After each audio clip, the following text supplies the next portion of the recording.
पारंपरिक शिल्पकारों और कारीगरों को सहायता के लिए भारत सरकार द्वारा प्रधानमंत्री विश्वकर्मा योजना लागू की गई है। योजना के अंतर्गत लाभ लेने के लिए कारीगरों की जागरूकता हेतु आज सर्जन सभा कक्ष कलेक्टोरेट परिसर रायगढ़ में 1 दिवसीय कार्यशाला का आयोजन किया गया। योजना का उद्देश्य कारीगरों और शिल्पकारों की पहचान विश्वकर्मा की रूप में करके उन्हें सभी लाभ प्राप्त करने की योग्य बनाने के उद्देश्य को लेकर उक्त योजनाओं को संचालित किया जा रहा है। विश्वकर्माओं को उपलब्ध कौशल उन्नयन कार्यक्रम से जोड़कर उनका कौशल विकास करना, उनकी योग्यता, क्षमता और उत्पादकता बढ़ाने के लिए आधुनिक औजार प्रदान करना, संपार्श्विक मुक्त ऋण प्रदान करना तथा उन्नति के लिए विभिन्न बाजारों से जोड़ना है।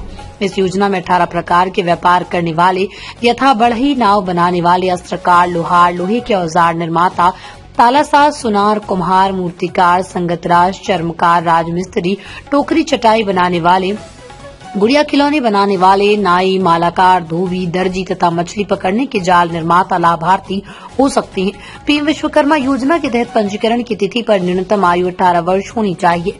लाभार्थियों को स्वरोजगार व्यवसाय विकास योजना के तहत अंतिम 5 वर्ष में राज्य या केंद्र सरकार की किसी भी योजना अंतर्गत ऋण लिया हुआ नहीं होना चाहिए। योजना का पंजीकरण और लाभ परिवार के एक सदस्य तक ही सीमित होगा तथा सरकारी सेवा में कार्यरत व्यक्ति एवं उसके परिवार के सदस्य पात्र नहीं होंगे।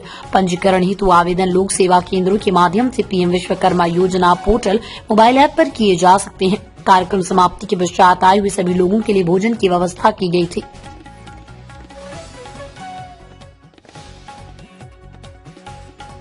ये पीएम विश्वकर्मा योजना जो है भारत सरकार के द्वारा 17 सितंबर 2023 को माननीय प्रधानमंत्री के द्वारा न्यू दिल्ली में उद्घाटन किया गया था, शुभारंभ किया गया था।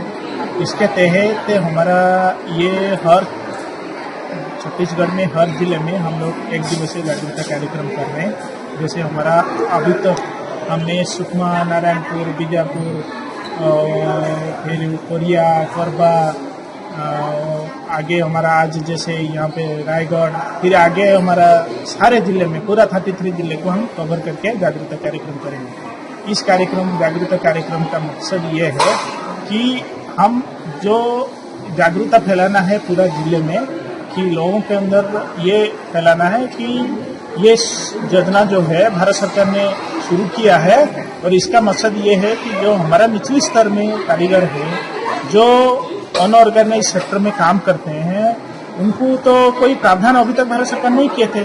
ये माध्यम से वो लोग क्या करेंगे कि इसमें रजिस्ट्रेशन होके अपना कम ब्याज दर में, जैसे आपको आज मैंने इसमें बताया कि 2 चरण में इनको लोन मिलता है। पहली चरण 1 लाख रुपया 5% ब्याज दर में, वो 18 महीने में चुकाना है।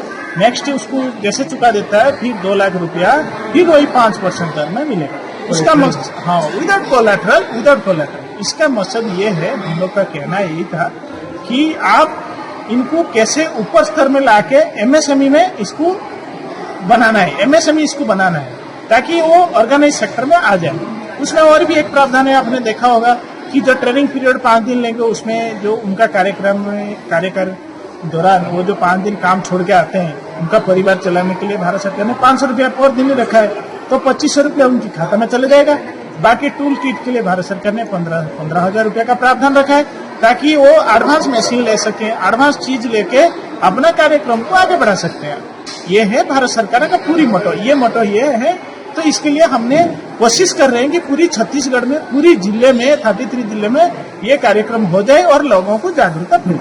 कलेक्टर साहब ने भी कहा ज्यादा से ज्यादा, हाँ, कलेक्टर साहब ने भी यही कहा कि ज्यादा से ज्यादा लोगों को इसमें पंजीकरण करिए, पंजीकरण करके बेनिफिट दिलाइए।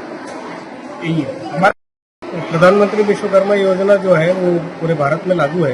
प्रदेश में भी इस स्कीम का संचालन किया जा रहा है।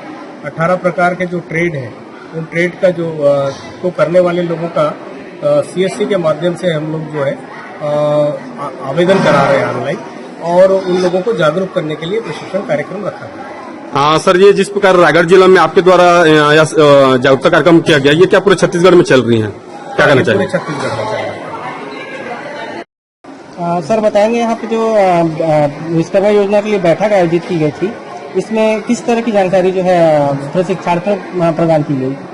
आज पीएम विश्वकर्मा का यहाँ पे वर्कशॉप रखा गया था और इसमें हमारे जिले में अब तक पीएम विश्वकर्मा का जो पंजीयन होना है सभी चॉइस सेंटर और सीएससी सेंटर्स के माध्यम से किए जा रहे हैं उसमें, और एक पंजीयन पूरी तरह से निःशुल्क है। इसके लिए लोगों जो पात्र हितग्राही हैं, जो भी 18 प्रकार का हमारा ट्रेड दिया हुआ है। उसमें संबंधित लोग हैं अपना पंजीयन निःशुल्क करवा सकते हैं। इसके लिए इनको केवल आधार कार्ड की जरूरत है और बैंक पासबुक की जरूरत है, और इसमें इनके साथ आधार से लिंक्ड एक मोबाइल नंबर की जरूरत है। और इसको लेकर के किसी भी चॉइस सेंटर में जाकर के इसका पंजीयन करा सकते हैं। हमारे सीसी सेंटर्स में जाकर के पंजीयन करा सकते हैं। पंजीयन पूरी तरह से निःशुल्क है। जी सर, इसकी पात्रता के मापदंड क्या है? सर, इसका पंजीयन जो है वो ग्राम पंचायत स्तर और नगरीय निकाय स्तर पे होना है। जो 18 प्रकार का ट्रेड दिया हुआ है, इसका वेरिफिकेशन और सरपंच के माध्यम से होना है। सरपंचों की अलग से ऑनबोर्डिंग करके आईडी बनाई गई है उनकी। तो सरपंच अगर उनके गांव के जो हितग्राही हैं, तो सरपंच उसको अच्छी प्रकार से जानते हैं उनका कि ये नाई है, धोबी है, बढ़ई है या फिर राजमिस्त्री है। इस प्रकार से उन लोग उनका मतलब चयन करेंगे, उनको पात्र अपात्र को सरपंच की आईडी से होनी है। सर, नगर निकाय क्षेत्र के लिए किस प्रकार का नगर होगा? निकाय क्षेत्रों में सर पहले स्वच्छ भारत मिशन की आईडी बनी हुई थी, उनकी आईडी से ही अप्रूवल होना है। नगरीय निकाय और नगर निगम में उनकी आईडी भी बनी हुई है सर, उनका अप्रूवल होना है सर।